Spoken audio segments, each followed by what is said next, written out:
A Russian rocket blasts off from the Baikonur Cosmodrome, carrying payload for the European Space Agency. This was the Smart 1 probe, bound for lunar orbit. After separation, it was powered by a revolutionary ion drive engine. Not only did the satellite perform its scientific mission successfully, it demonstrated how new technology could be used to bring costs down. Now, there is renewed interest in the Moon, and the ESA has called for submissions from its 17 member countries for more Moon missions. America has announced plans to establish a manned base on Earth's nearest neighbour by the year 2020, and NASA is already working on a new delivery vehicle. A British consortium came up with two ideas: Moonraker, a soft lander, and Moonlight, an orbiter that fires high-speed probes deep into the Moon's surface. It could be placed into lunar orbit by a relatively small launch vehicle, and it would deploy a network of seismometers and heat flow experiments to explore the interior of the Moon in a large-scale way that has not yet been done. A meeting of the European Space Agency's 17 science ministers later this year is expected to make a decision on the UK's proposals. And a major new exhibition exploring space technology and its impact on everyday life has opened at London's Science Museum. Exploring Space opened to mark the 45th anniversary of the launch of the first British satellite.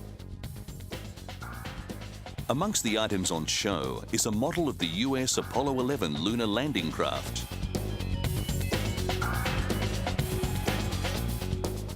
The UK is represented with a model of the Beagle 2 that crashed on Mars.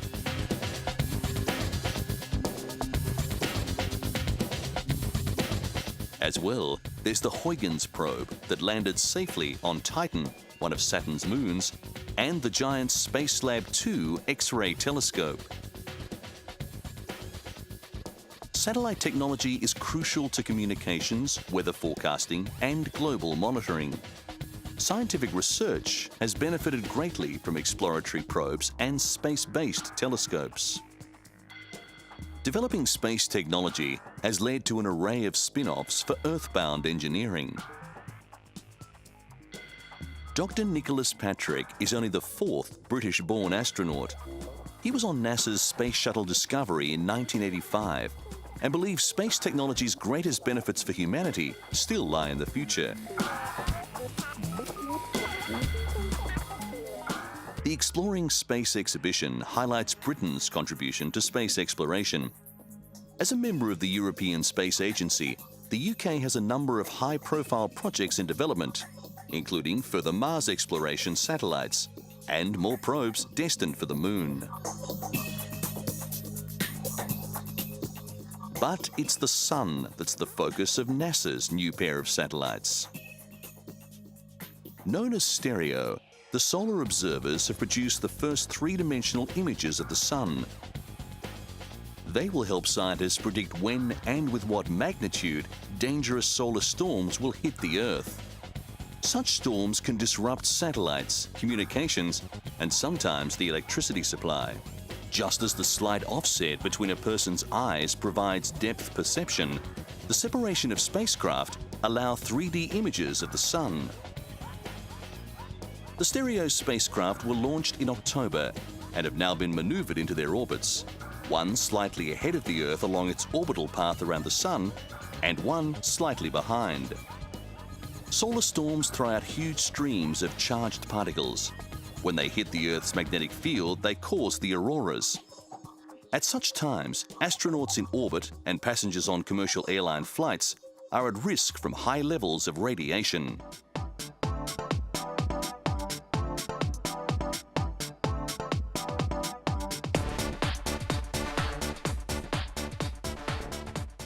There's a new version of Volvo's S40 compact luxury sports sedan on the road.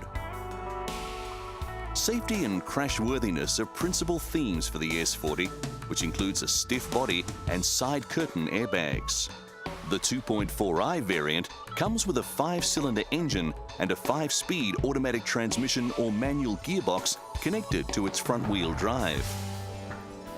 A sportier T5 variant features a turbocharged 2.5-litre power plant with an all-wheel drive option.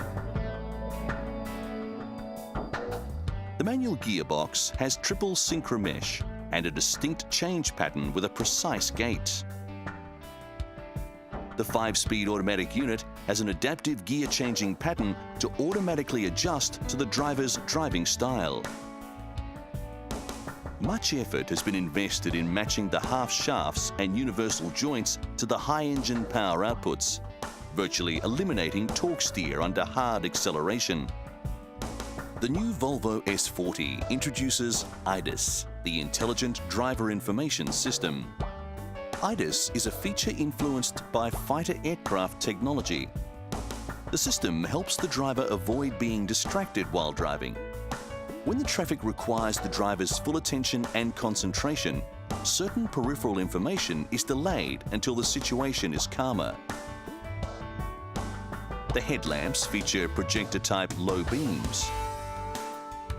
Inside, the most distinctive feature in the passenger compartment is the slim center stack that links the console with the instrument panel. Standard equipment includes air conditioning, power windows, a CD audio system, remote control central locking, a leather-wrapped tilt telescoping steering wheel, and an audio theft deterrence system. A sport package and a navigation system are optional features. The front passenger seat comes standard with a fold-flat backrest. There's a related wagon version called the V50 that is available with similar engine, transmission, and all-wheel drive combinations. Safety and crashworthiness are principal themes. The V50 has a stiff body and features Volvo's side impact protection system. Other new vehicles went on show at the recent Shanghai Motor Exhibition. As China's economy continues to grow, the Chinese car industry is becoming more and more internationally competitive. Major car manufacturers had a range of cars on show, highlighting China's rapid evolution into the world's second biggest, fastest growing vehicle market. China's biggest domestic car maker, the Chery Automobile Company, says it expects its foreign sales to rise by 40% this year to 70,000 vehicles as the company continues to establish itself in the global car market. Chery, based in the eastern Chinese city of Wuhu, is the biggest of a group of emerging Chinese car makers starting to penetrate the export market. Chinese ventures into high-end vehicles will adversely affect sales of foreign cars, and this competition between Chinese and foreign car makers will intensify in the coming years. China passed Japan last year to become the world's second largest vehicle market after the US, with 7.2 million units sold, including trucks and buses. General Motors, Daimler Chrysler, and Toyota also showcased new vehicles at the Shanghai Exhibition Center. Shanghai General Motors Corporation, a General Motors joint venture, led passenger car sales last year with sales of 365,000 vehicles, while the top-selling model for the year was the Jetta, made by one of Volkswagen's joint venture partners. Global car makers say they intend to focus on winning market share in China.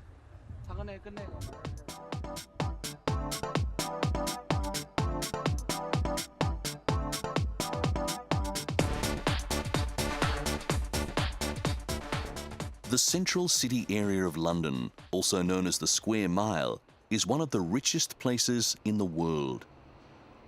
It is an international centre for banking and financial services. The city stretches from the River Thames in the south to Fleet Street in the west and the Tower of London in the east.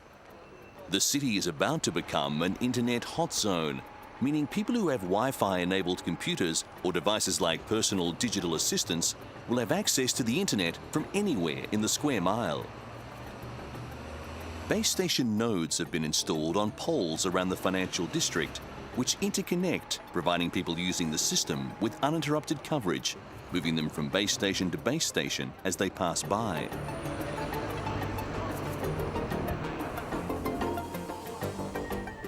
The wireless internet hot zone will be the largest in Europe, giving some 350,000 workers in the area access to the internet via laptop or mobile phone. The City of London instigated the setup of the network with the help of the specialist company, The Cloud. In 2005, financial services made a net contribution to the UK's export earnings of £19 billion, a major share of which was generated within the square mile. And according to the City of London website, the square mile alone contributes over 2% to the UK's gross domestic product. Financial services that are such a fundamental part of the City of London make the city a centre of international finance that needs the Wi-Fi network to help it maintain its leading position. Anyone in the area will have access to the internet, but it does come at a price. Around £4 for users on an ad hoc basis, or £11 per month for subscribers. The City of London is the oldest part of the city, and thus is an architectural mixture of old and new buildings, which presented an interesting set of problems for those installing the network.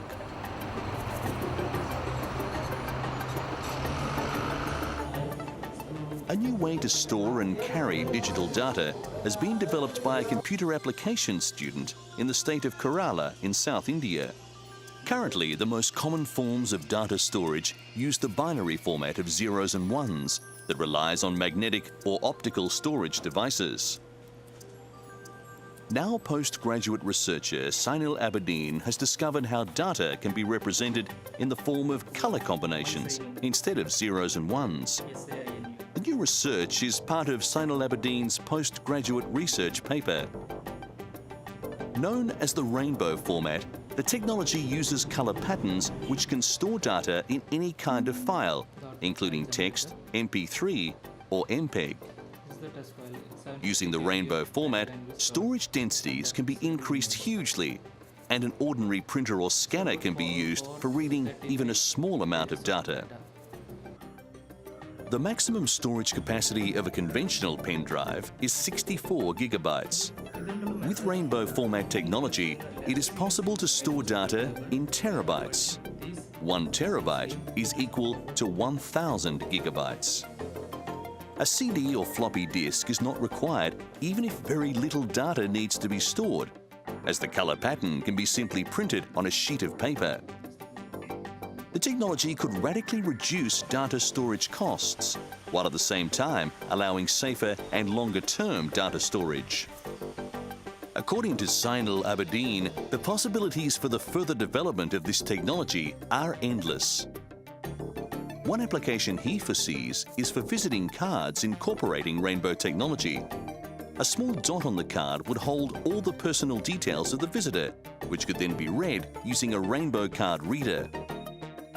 Synal's future plans include setting up his own company in Kerala, but for now, he wants to continue with research.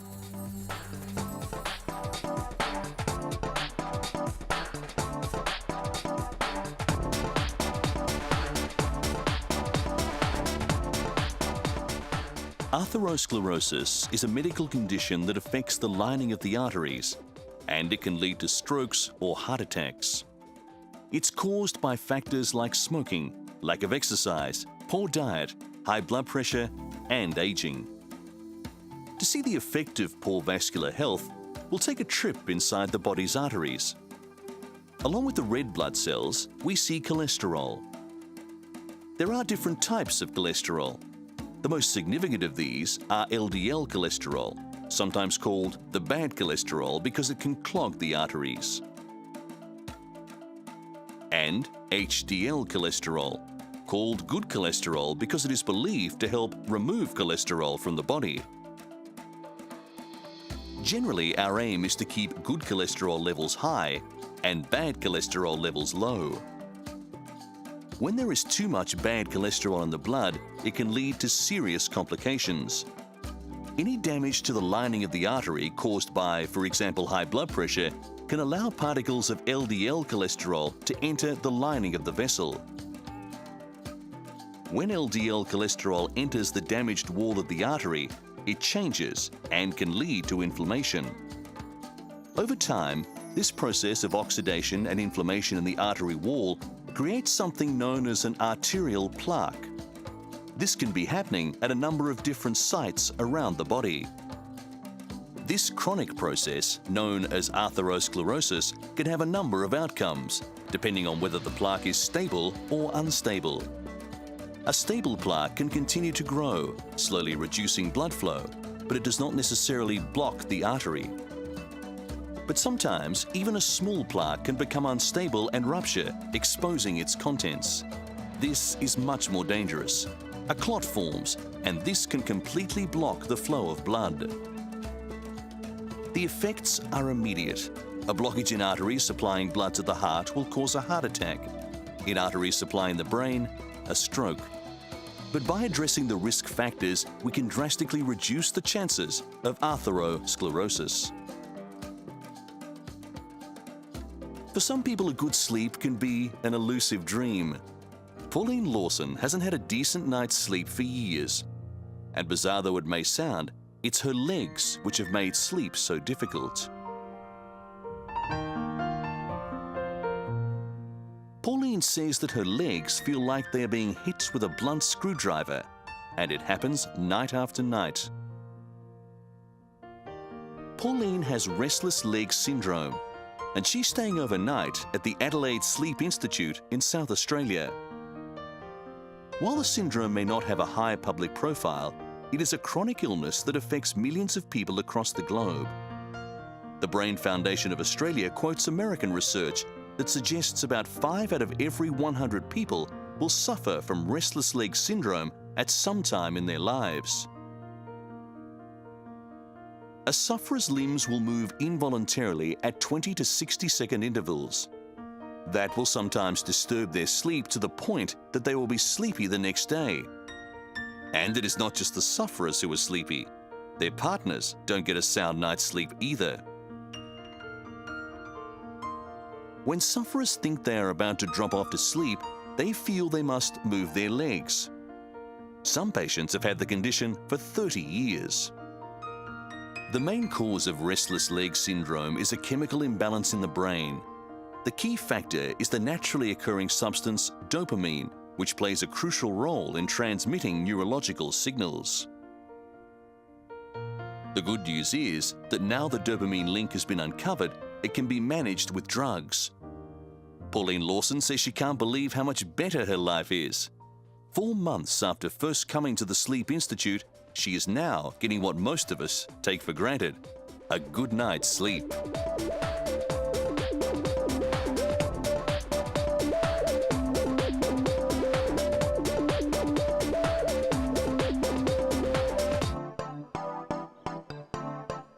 Scientists and farmers in Queensland have unveiled Minnie, Australia's first cloned calf. The Fenwick Brahman Cattle Company decided to clone one of their prized stud cows after she became too old to breed. Richard Fry from cloning company Clone International says that modern technology allows farmers to use an old infertile animal's DNA to create young calves. As the top cow, Lady Manzo, got older, the farmers decided cloning was the best option to retain her genetic line. Fenwick says he's pleased with the results, but he adds it was impossible to put a value on the original Brahman cow, as it was the sale of her offspring that generated the most income. Scientists took ear cells from Lady Manzo and used them to create a number of embryos, which were then implanted into other cows.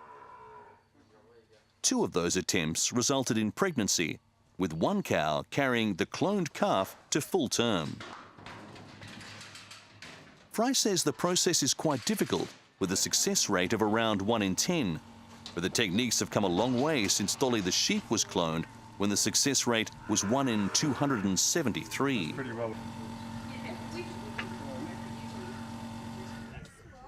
According to Richard Fry, cattle are the easiest animals to clone.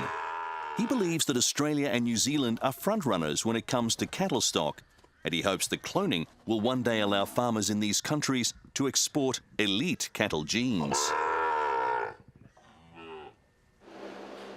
Happy, healthy dairy cows produce better milk in larger quantities, so knowing if one of the herd is feeling under the weather is vital business information for any dairy farmer. Cows grazing on mountain pastures wear bells around their necks to help prevent them from getting lost.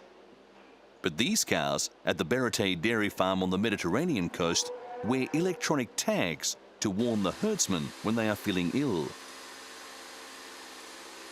In the past, when herds were small, a farmer would be familiar with all his cows and would instantly know if one was sick. This is difficult in a modern dairy operation where herds can range from 200 cattle to over 1,000. Vocal tag is a battery-powered device attached to the cow's collar. A small weight keeps it in position on the upper side of the neck near the animal's head. The only sensor on the tag is a small microphone that reads the distinctive sound generated as the cow chews. It can differentiate between these sounds and other noises made as the cow moves around. The cow's auditory imprint is an accurate indicator of its health. The tag records the level of the cow's rumination, the digestive process that allows cattle to digest cellulose. The tag listens to the cow chewing and calculates how much time has been spent ruminating. It also senses the rhythm of the chewing and the number of body movements per minute. It then transmits the data back to a central computer. If a cow isn't moving around much, is chewing too slowly, and registers low levels of rumination, it needs attention. Each tag has an ID number that is transmitted together with the data to ensure correct identification of the cow. Farmers that are able to pinpoint which animals might be in poor health are far less likely to treat entire herds with costly pharmaceuticals or nutritional supplements, which then find their way via the milk onto supermarket shelves. This not only means that the treatment of health problems within the herd is more accurately targeted, it means lower overheads, happier farmers, as well as happy consumers and happy cows. Dairy farmers and milk businesses across the world are showing interest in the vocal tag.